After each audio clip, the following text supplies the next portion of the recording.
ಪರಶುರಾಮ ಸೃಷ್ಟಿಸಿದ ಭೂಪ್ರದೇಶವೆಂದೇ ಐತಿಹ್ಯವಿರುವ ಕರ್ನಾಟಕ ರಾಜ್ಯದ ದಕ್ಷಿಣ ಕನ್ನಡ ಜಿಲ್ಲೆ ಭೌಗೋಳಿಕವಾಗಿ ಅತ್ಯಾಕರ್ಷಕ ಪ್ರದೇಶ. ಪಶ್ಚಿಮದಲ್ಲಿ ವಿಶಾಲ ಕಡಲು ಮತ್ತು ಪೂರ್ವದಲ್ಲಿ ದೀರ್ಘವಾಗಿ ಹರಡಿಕೊಂಡಿರುವ ಪಶ್ಚಿಮ ಘಟ್ಟಗಳ ಸಾಲು. ಇವೆರಡರ ಮಧ್ಯೆ ನದಿ, ತೊರೆಗಳ, ಬೆಟ್ಟ ಗುಡ್ಡಗಳ ಸಮೃದ್ಧ ನೆಲ ಈ ನಮ್ಮ ದಕ್ಷಿಣ ಕನ್ನಡ. ಫಲವತ್ತಾದ ಮಣ್ಣು, ಕಾಲಕಾಲಕ್ಕೆ ಬೀಳುವ ಮಳೆ, ಅದಕ್ಕೆ ಪೂರಕವಾದ ಬಿಸಿಲು ಇವು ಈ ಪ್ರದೇಶದಲ್ಲಿ ಸಸ್ಯ ಸಂಪತ್ತನ್ನು ಹೇಗೆ ವೃದ್ಧಿಸಿದೆಯೋ ಹಾಗೆ ಕೃಷಿ ಸಂಪತ್ತನ್ನು ವೃದ್ಧಿಸಿದೆ. ಕರಾವಳಿಯ ಈ ಮಣ್ಣಿನಲ್ಲಿ ಅನಾದಿ ಕಾಲದಿಂದಲೂ ನಡೆಸುತ್ತಾ ಬಂದ ಕೃಷಿ ಭತ್ತದ ಬೇಸಾಯ. ವಿಶಾಲವಾದ ಭತ್ತದ ಕೃಷಿ ಭೂಮಿ ದಕ್ಷಿಣ ಕನ್ನಡದ ಪರಂಪರೆಯ ಹೆಗ್ಗುರುತುವಾಗಿತ್ತು. ಭತ್ತದ ಜೊತೆಗೆ ತೆಂಗು ಇಲ್ಲಿಯ ಪುರಾತನ ಕೃಷಿ. ಇದರ ಜೊತೆಗೆ ಬಹಳ ಹಿಂದೆ ರಾಗಿ, ಜೋಳ ಹಾಗೂ ತರಕಾರಿಯಂತಹ ಆಹಾರದ ಬೆಳೆಗಳನ್ನೇ ಈ ಭಾಗದಲ್ಲಿ ಹೆಚ್ಚು ಬೆಳೆಯುತ್ತಿದ್ದರು. ಈ ಎಲ್ಲ ಕೃಷಿಗಳು ಮಳೆಯ ನೀರನ್ನೇ ಆಶ್ರಯಿಸಿ ನಡೆಯುವಂತಹ ಕೃಷಿಗಳಾಗಿದ್ದವು.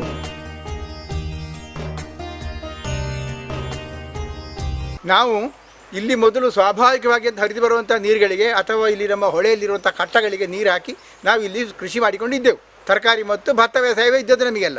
ಆದರೆ ಕಾಲಕ್ರಮೇಣ ಕೂಲಿಯವರ ಸಮಸ್ಯೆ ವಿಪರೀತ ಬಂದು ನಮ್ಮಿಂದ ಅದನ್ನು ಸಾಧ್ಯ ಇಲ್ಲದೆ ಹೋಯಿತು. ನಾವು ಅದನ್ನು ಬಿಟ್ಟೆವು, ಆರ್ಥಿಕ ಬೆಳೆಗೆ ಹೆಚ್ಚು ಬಿಟ್ಟೆವು. ಈಗ ಏನು ಮಾಡ್ತಾ ಇದ್ದೇವೆ ಅಂತ ಹೇಳಿದರೆ ಅಡಿಕೆ ಕೃಷಿ, ಜಾಯಿಕಾಯಿ ಕೃಷಿ, ಕೊಕ್ಕೋ ಕೃಷಿ, ಒಳ್ಳೆಮೆಣಸು ಈ ಥರದ್ದಕ್ಕೆ ನಾವು ಬಂದೆವು ಈಗ. ಆದರೆ ಕಳೆದ 30 ವರ್ಷಗಳಿಂದ ಕೃಷಿ ಪರಂಪರೆ ಬದಲಾಗಿದೆ. ಮಳೆಯ ಬದಲು ನೀರಾವರಿ ದಕ್ಷಿಣ ಕನ್ನಡ ಜಿಲ್ಲೆಯನ್ನು ವ್ಯಾಪಿಸಿದೆ. ಹಾಗಾಗಿ ಇಂದಿನ ಬಹುಪಾಲು ಬೆಳೆಗಳು ತೋಟಗಾರಿಕಾ ಅಥವಾ ವಾಣಿಜ್ಯ ಮಾದರಿಯ ಬೆಳೆಗಳಾಗಿವೆ. ಅವುಗಳಲ್ಲಿ ಮುಖ್ಯವಾಗಿ ಅಡಿಕೆ, ರಬ್ಬರ್, ಕೊಕ್ಕೋ, ಗೇರು, ಕಾಳುಮೆಣಸು ಸೇರಿವೆ.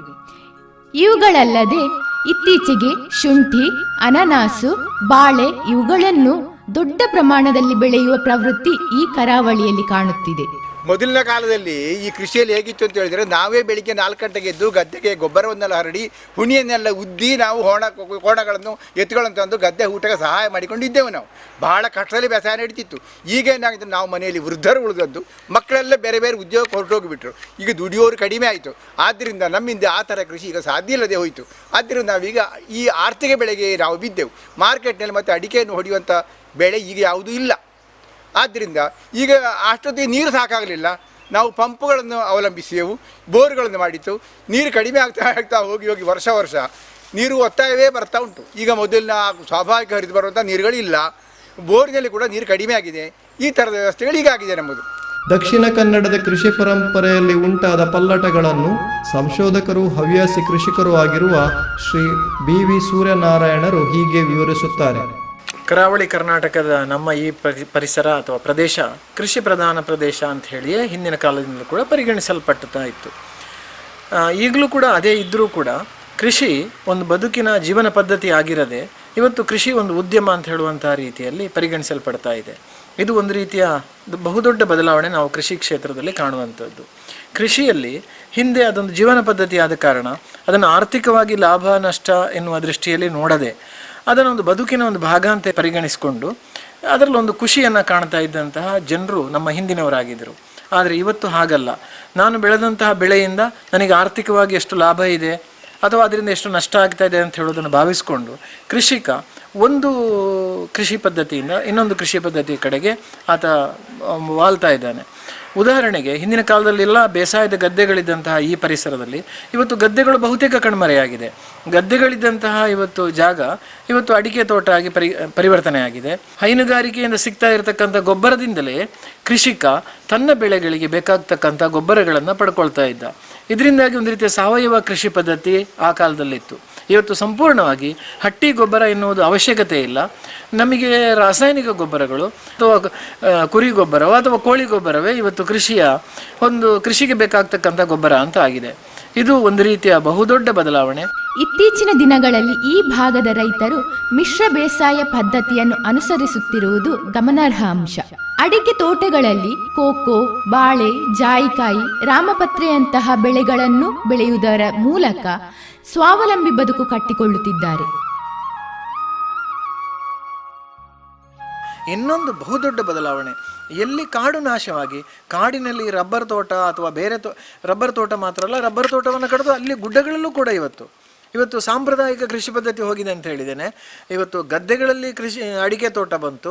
ಯಾವಾಗ ಅಡಿಕೆಗೆ ಚಿನ್ನದ ಬೆಳೆ ಬಂತೋ ಆಗ ಗುಡ್ಡಗಳಲ್ಲಿ ಇದ್ದಂತಹ ಕಾಡನ್ನು ಕಡಿದು ರಬ್ಬರ್ ತೋಟವನ್ನು ಮಾಡಿದರು. ರಬ್ಬರ್ ಧಾರಣೆ ಯಾವತ್ತು ಇಳಿಮುಖವನ್ನು ಕಂಡಿತೋ ಆಗ ರಬ್ಬರ್ ತೋಟವನ್ನು ಕಡಿದು ಅಲ್ಲೂ ಕೂಡ ಅಡಿಕೆ ತೋಟವನ್ನು ನಿರ್ಮಾಣ ಮಾಡುವಂಥ ಪರಿಸ್ಥಿತಿ ಬಂದಿದೆ. ಏರಿರುವ ಅಡಿಕೆಯ ಧಾರಣೆಯು ಗುಡ್ಡ ಪ್ರದೇಶಗಳಲ್ಲಿಯೂ ಅಡಿಕೆ ಕೃಷಿ ಮಾಡುವ ಪ್ರಯತ್ನಕ್ಕೆ ಪ್ರೇರಣೆಯಾಗಿದೆ. ಈ ಕೃಷಿ ಆಹಾರಕ್ಕೆ ಪೂರಕವಲ್ಲದಿದ್ದರೂ ಯಥೇಚ್ಛವಾದ ಹಣ ಸಂಪಾದನೆ ಇದರಿಂದ ಆಗುತ್ತಿರುವುದನ್ನು ಕಾಣಬಹುದು. ಆದ್ದರಿಂದ ಕರ್ನಾಟಕದ ಉಳಿದ ಜಿಲ್ಲೆಗಳ ರೈತರಿಗೆ ಹೋಲಿಸಿದರೆ ದಕ್ಷಿಣ ಕನ್ನಡ ಜಿಲ್ಲೆಯ ರೈತರು ಬಹಳ ಶ್ರೀಮಂತರು ಮತ್ತು ಆರ್ಥಿಕವಾಗಿ ಸಬಲರೆಂದು ಗುರುತಿಸಿಕೊಳ್ಳುತ್ತಾರೆ.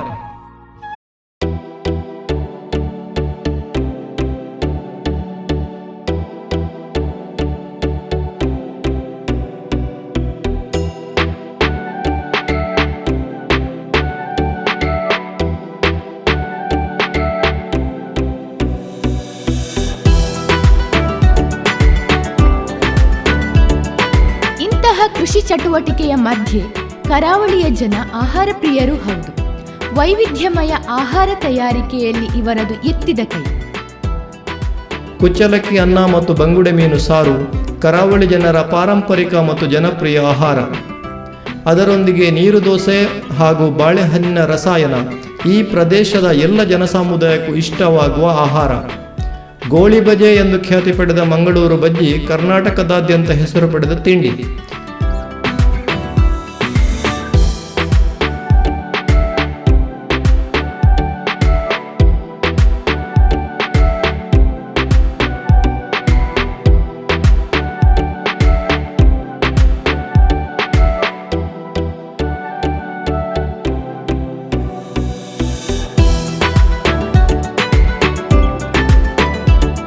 ಅದೇ ರೀತಿ ಬಾಳೆಹಣ್ಣು ಹಾಗೂ ಮೈದಾ ಅಥವಾ ಗೋಧಿ ಹಿಟ್ಟಿನಿಂದ ತಯಾರಿಸುವ ಬಾಳೆಹಣ್ಣು ಪೂರಿ ಅಥವಾ ಮಂಗಳೂರು ಬನ್ಸ್ ಕೂಡ ಬಲು ಜನಪ್ರಿಯ ಆಹಾರವಾಗಿದೆ.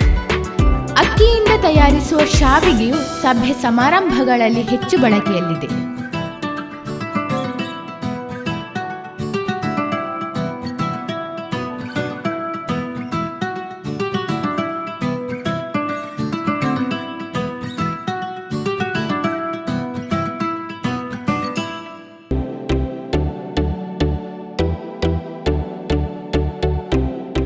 ಅಕ್ಕಿಯಿಂದ ತಯಾರಿಸುವ ತಿನಿಸುಗಳನ್ನೇ ಇಲ್ಲಿಯ ಜನ ಹೆಚ್ಚು ಇಷ್ಟಪಡುತ್ತಿದ್ದರು. ಆದರೆ ಇಂದು ಅದರ ಹೊರತಾಗಿಯೂ ಭಾರತದ ಹಾಗೂ ಜಗತ್ತಿನ ನಾನಾ ರೀತಿಯ ಆಹಾರಗಳು ಕರಾವಳಿಯನ್ನು ಪ್ರವೇಶಿಸಿವೆ.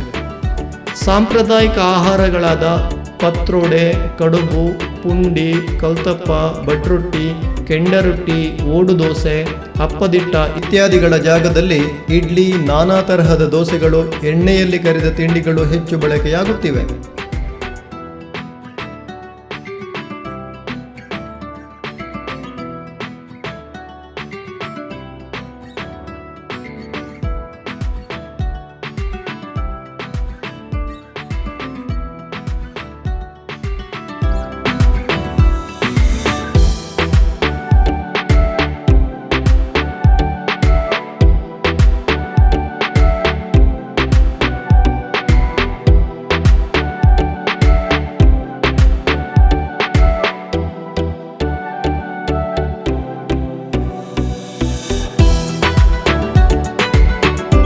ಕರಾವಳಿಯಲ್ಲಿ ಸಸ್ಯಾಹಾರದಲ್ಲಿ ಹೇಗೆ ವೈವಿಧ್ಯತೆ ಇದೆಯೋ ಹಾಗೆಯೇ ಮಾಂಸಾಹಾರದಲ್ಲಿಯೂ ವೈವಿಧ್ಯಮಯ ತಿನಿಸುಗಳು ಕಾಣಸಿಗುತ್ತವೆ. ಕೋಳಿ ಮತ್ತು ಮೀನು ದಕ್ಷಿಣ ಕನ್ನಡದ ಮಾಂಸಾಹಾರಿಗಳ ಅಚ್ಚುಮೆಚ್ಚಿನ ಆಹಾರ. ದಕ್ಷಿಣ ಕನ್ನಡದ ಜನ ಮೀನು ತಿನ್ನುವುದರಿಂದ ಬುದ್ಧಿವಂತರಾಗಿದ್ದಾರೆ ಎಂಬ ಪ್ರತೀತಿ ಕೂಡ ಇದೆ. ಕಡಲ ಮಕ್ಕಳು ಎಂದು ಕರೆಸಿಕೊಳ್ಳುವ ಮೀನುಗಾರರು ಸಮುದ್ರದಲ್ಲಿ ಬಲೆ ಬೀಸಿ ಮೀನುಗಳನ್ನು ಹಿಡಿಯುತ್ತಾರೆ. ಪಶ್ಚಿಮದ ಅರಬ್ಬಿ ಸಮುದ್ರ ವೈವಿಧ್ಯಮಯ ಮೀನುಗಳ ಆಗರ. ಬಂಗುಡೆ, ಬೂತಾಯಿ, ಅಂಜಲ್, ಡಿಸ್ಕೋ, ಮಾಂಜಿ, ಕಾನೆ, ಬೋಂಡಾಸ್, ಬೊಲ್ಲೆಂಜಿರ್, ತಾಟೆ, ಕರಿಮೀನು, ತಾಡೆ, ತೊರಕೆ, ಅಡೆಮೀನು ಮುಂತಾದ 100ಕ್ಕೂ ಹೆಚ್ಚು ಬಗೆಯ ಮೀನುಗಳು ಇಂದು ಕರಾವಳಿಯ ಜನ ಇಷ್ಟಪಟ್ಟು ಮೆಲ್ಲುವ ಆಹಾರವಾಗಿವೆ. ಇವುಗಳಲ್ಲದೆ ಏಡಿ, ಸಿಗಡಿ, ಮರುವಾಯಿಗಳು ಕೂಡ ಆಹಾರವಾಗಿ ಬಳಸಲ್ಪಡುತ್ತಿವೆ. ಇವುಗಳಲ್ಲದೆ ಸಿಹಿ ನೀರಿನ ಮೀನುಗಳಾದ ಮಡೆಂಜಿ, ಕೊಡ್ಡಾಯಿ, ಕಲ್ಲೂರ್, ಮುಗುಡು ಅಥವಾ ಕ್ಯಾಟ್ ಫಿಶ್ಗಳು ಕೂಡ ಜನಪ್ರಿಯ ಆಹಾರಗಳಾಗಿವೆ.